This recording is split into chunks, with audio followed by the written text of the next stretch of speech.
अस्सलाम वालेकुम फ्रेंड्स। आज हम बात करेंगे एनडीआरसी के मतलब, यानी नॉन डिस्ट्रक्टिव रोड क्रॉसिंग के मतलब हम आज एक्सप्लेन करेंगे।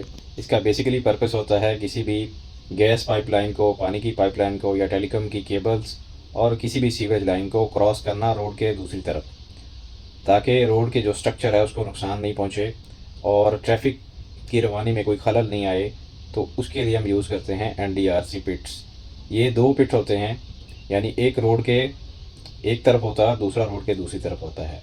एक तरफ वाले पिट को जिधर से पाइपलाइन आ रही है या केबल आ रही है या सीवर लाइन आ रही है उसे हम कहते हैं एंट्री पिट, और दूसरी तरफ वाले को, रोड के दूसरी पार वाले एग्जिट पिट, दूसरी तरफ वाले को कहते हैं। तो आज हम इसी को एक्सप्लेन करेंगे और वीडियो में हमने आपको चीज़ों को दिखा के वाज़ह किया गया है कि ताकि आपको आसानी से समझ आ सके कि एनडीआरसी क्या होती है और ये कैसे काम करती है, उसके लिए क्या क्या चीज़ें चाहिए होती हैं, और प्रैक्टिकली देखते हैं कि ये कैसे इसको अमल में लाया जाता है।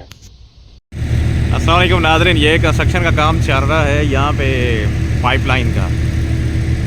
तो उसमें एक समंदर की तरफ से, इस तरफ समंदर है, तो यहाँ से पाइपलाइन लेके आ रहे हैं और हबशान की तरफ पाइपलाइन जाएगी। ये पाइपलाइन, ये जो बना हुआ है मट्टी का बड़ा सा ढेर, स्लोप बनी हुई है पिरामिड की तरह, ये पाइपलाइन है। अभी मसला यह आ रहा है कि यहाँ से वो दूसरी तरफ जहाँ पे इलेक्ट्रिक के पोल हैं वहाँ पे दूसरी तरफ पाइप लेके जाने हैं, लेकिन रास्ते में एक और पाइपलाइन है, ये वाली क्रॉस कर रही है, ये जहाँ पे पिरामिड बना हुआ है। तो इसको तो हम काट नहीं सकते, तो इसके नीचे से लेके जानी पड़ेगी, ना ही इसके ऊपर से लेके जा सकते हैं। इसके नीचे से लेके जाने के लिए दोनों तरफ पिट बनते हैं, जैसे खुदाई करके बड़े बड़े होल बनाते हैं, जैसे हमारे वेल होते हैं वैसे। और उसको नॉर्मली बोलते हैं एनडीआरसी भी बोलते हैं और उसको क्रॉसिंग भी बोलते हैं। यानी एक पिट जिस तरफ आपने क्रॉस करना है, जिस भी लाइन को, रोड को, रेलवे ट्रैक को, उसके एक तरफ एक पिट और दूसरी तरफ दूसरा पिट बनेगा। अगर हम आम ज़बान में उसे बोले आसानी से, उसे पिट बोलते हैं, या दो वेल बनेंगे इसे। तो एक में से एक्सकवेशन करेंगे, मतलब उसे किस से करेंगे एक्सकवेशन, उसे टीबीएम से, और टीबीएम चलेगी जैसे बोलते हैं टनल बोरिंग मशीन, वो दूसरी तरफ लेके जाती है और ज़मीन के अंदर अंडरग्राउंड वो एरिया को एक्सकवेट करते हुए जितनी भी उनकी रिक्वायर्ड डेप्थ होती है उसमें जाती है और हॉरिजॉन्टली पूरी एक ही लेवल में चलती है और फिर दूसरी पिट में निकल आती है। बाद में उसको पाइप जो होते हैं, ये जो बड़े बड़े प्री कास्टेड जो पाइप पड़े हुए हैं, गालिबन इनकी लेंथ 3 मीटर है, 3 मीटर का पीस इस क्रेन के ज़रिए से ये सामने जो पिट है इसके अंदर उतारते हैं। बाद में इसको धक्का देते हैं, यानी आगे उतनी रोटेट कर करके वो एक्सकवेशन करके टीबीएम जगह बनाती है। इनको पाइप के एक पाइप की जगह जितनी ये लेंथ है, यानी 3 मीटर एक्सकवेशन करती है, तो पीछे फ़ौरन पाइप रख के आगे उसे पुश कर देते हैं ताकि एरिया कोलैप्स नहीं करे, अंडरग्राउंड जो एरिया है।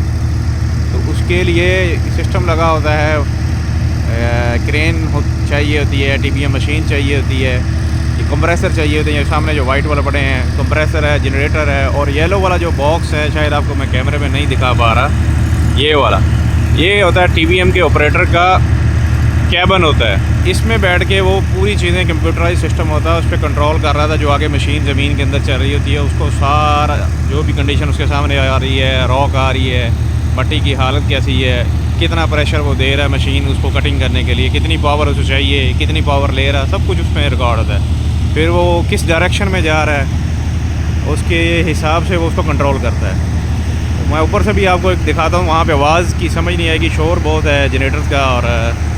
और साथ में एक और अहम बात, साथ में ज़मीन में इस मशीन को घूमने के लिए साथ में पानी भी चाहिए होता है, क्योंकि वो गर्म हो जाता है। उसका जो सामने टीबीएम के सामने जो कटर होता है वो गर्म होता है, तो उसको पानी भी फराहम करते हैं ताकि वो गर्म नहीं हो और उसे ठंडा रखा जा सके और गर्म होने की वजह से डैमेज नहीं हुए।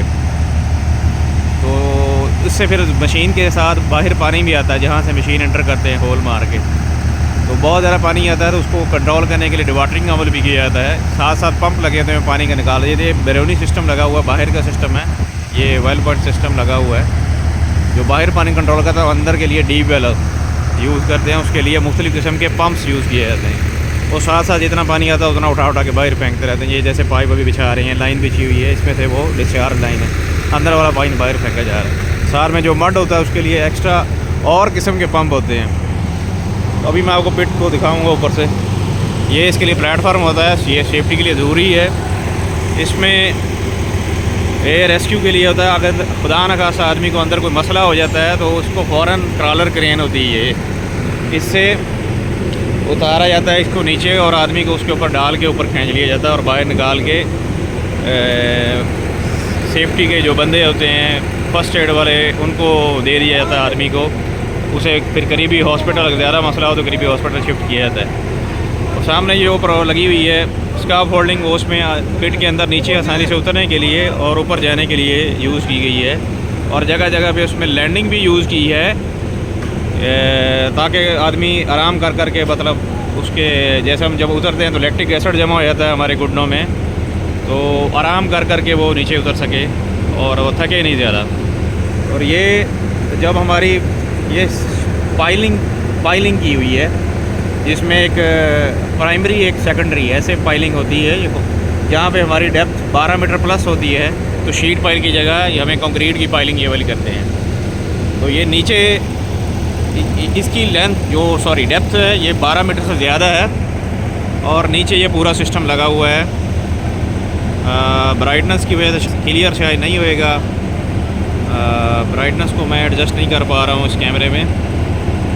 तो ये सामने राइट तरफ जो है ना जैक लगा हुआ है, हाइड्रोलिक सिस्टम ऐसे बोलते हैं। ये डायरेक्ट अटैच है कंप्रेसर के ज़रिए, जिसमें कंप्रेसर से प्रेशर देगा, फिर वो भी कंट्रोल कर रहा है उस कैबिन में सामने बैठ के, जहाँ पे ये वो येलो वाला कैबिन पड़ा हुआ है। तो जैसे ये पाइप और हाइड्रोलिक के दरम्यान में भी गैप है, यानी इन्होंने पाइप रख दिया और हाइड्रोलिक पीछे ले लिया है, रेड वाला जो सर्कल है ना पीछे ले लिया है। अभी एक पाइप ये है, दूसरा जॉइंट नज़र आ रहा है, यानी ये इनके दरम्यान में जॉइंट है, यानी ये 2 पाइप पड़े हैं और तीसरा ऑलरेडी अंदर चला गया है। और मशीन इसके अंदर होती है, अंदर वाली तरफ वो आगे आगे जगह बनाती जाती है और पीछे से इसमें से क्रेन के ज़रिए से यहाँ से फिर पाइप उतारते हैं, वो वाले पाइप उठा के अंदर उतारते हैं और वो पाइप अंदर रखेंगे जो कि प्री कास्टेड होते हैं। वो फिर पीछे से जैक उसे पुश करता रहेगा और पुश करते करते आगे फिर एक पाइप की जगह बन जाएगी, उसे पुश कर देंगे, फिर जैक पीछे चला जाएगा, फिर आगे मशीन अपनी रोटेशन जारी रखेगी और उसके बाद फिर दूसरे की जब जगह बन जाएगी फिर दूसरा क्रेन से उतारा जाएगा और जैक के ज़रिए उसे पुश किया जाएगा। और ये अमल तब तक कंटिन्यू किया जाता है जब तक कि दूसरी तरफ आर पार दूसरे पिट के अंदर ना निकल जाए, यानी वो जहाँ पे खंबे हैं, पोल हैं, वहाँ पे ना निकल जाए। असल में मैं वो गलत वाले पोल दिखा रहा हूँ, असल में ये वाले खंबे हैं, इसके तकरीबन इन दोनों पोल्स के दरमियान में वो पिट है, उधर निकलेगा दूसरा। और जैसे कि आपको नीचे पानी भी नज़र आ रहा है इसके पाइप के अतराफ़ में दोनों तरफ, तो वो पानी को यूज़ करते हैं ताकि स्मूथली TBM मशीन को रन कर सकें। और साथ इसमें पम्प लगाए हैं, जैसे वो एक ड्रम रखा हुआ है उसमें फ़िल्टर बनाया होता है, उसमें से पम्प रख के पानी निकालते जाएंगे साथ साथ। और ये मड निकालने के लिए ज़्यादा जो स्लश होती है उसे निकालने के ये बड़े हैवी पंप होते हैं जो कि जनरेटर के ज़रिए इनको पावर दी जाती है। और बस यही मैकेनिज़्म है। और सिस्टम लगाने से पहले अंदर कंक्रीट की जाती है ताकि एक सरफस उन्हें मिल जाए प्रॉपर, जहाँ पे मतलब वो पुश करें तो, क्योंकि ये जो पाइल की होती है सरफस ये एक स्मूथ लेवल में नहीं होती है, एक लेवल फराहम करने के लिए प्रॉपर एक सरफस देने के लिए कंक्रीट की जाती है, RCC की जाती है दोनों तरफ, यानी जिस तरफ TBM जाएगी और जिस तरफ जैक आएगा दोनों तरफ कंक्रीट की जाती है। तो ये सिस्टम, और साथ में ये जो लगे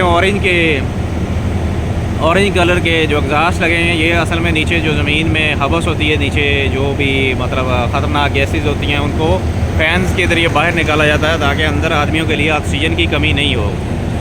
तो इसके अलावा शायद कोई चीज़ मिस हो गई हो, तो अगर कोई चीज़ मिस होगी तो नेक्स्ट इंशाल्लाह आपको बताई जाएगी।